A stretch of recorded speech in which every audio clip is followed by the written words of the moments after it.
Selamat pagi Indonesia, Anda menyaksikan seputar Bali terkini pukul 10 WITA. Beratnya menyambung hidup di daerah rantau membuat seorang bapak satu anak asal Jember gelap mata. Tersangka nekat melakukan aksi penipuan dan penggelapan satu unit mobil.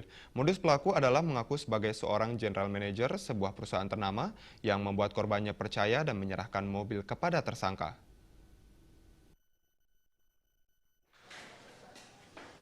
Siasat lihai yang dilakukan oleh tersangka Cahyono asal Jember rupanya mampu meyakinkan korban IR asal Tabanan untuk menyerahkan sebuah kendaraan kepada tersangka. Tersangka mengaku sebagai seorang general manager di sebuah perusahaan komputer ternama dan menjanjikan korban mendapat klien asuransi sebanyak 160 orang. Di samping itu, tersangka mengatakan perusahaannya memerlukan kendaraan. Tanpa menaruh rasa curiga, korban menjual kendaraannya kepada tersangka senilai 55 juta.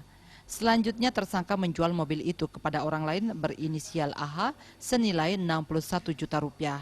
Setelah mendapatkan uang, bukannya melunasi pembayaran, korban hanya diberi uang sebesar 20 juta dan sisanya tidak kunjung dibayar. Terlapor jadi berupaya untuk memberikan suatu keyakinan kepada si korban yang namanya Irina, itu menyampaikan bahwa mengaku dirinya seorang manajer. Namun si tersangka berupaya untuk memberikan DP 20 juta.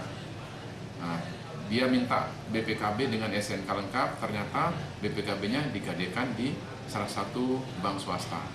Namun hasil daripada uang yang sudah diperoleh tidak dibayarkan kepada si korban. Tersangka yang merupakan bapak satu anak ini mengaku nekat menggelapkan mobil karena terdesak keperluan hidup keluarganya. Usaha servis komputer yang dirintisnya selama ini di Bali ternyata bangkrut. Hasil kejahatan digunakan untuk keperluan hidup dan membeli peralatan servis. Yang saya pakai Pak, itu kebutuhan uang untuk mengambil barang. Masih ada di saya sebagian sudah dibuat beli barang-barang servis. Akibat perbuatannya tersangka Cahyono dijerat pasal 378 dan 372 KUHP dengan ancaman 5 tahun penjara. Sebuah mobil disita sebagai barang bukti. Suantara, Bali TV. Pemirsa, demikian seputar Bali terkini kali ini. Nantikan informasi menarik kami dalam seputar Bali terkini 1 jam mendatang. Salam Indonesia.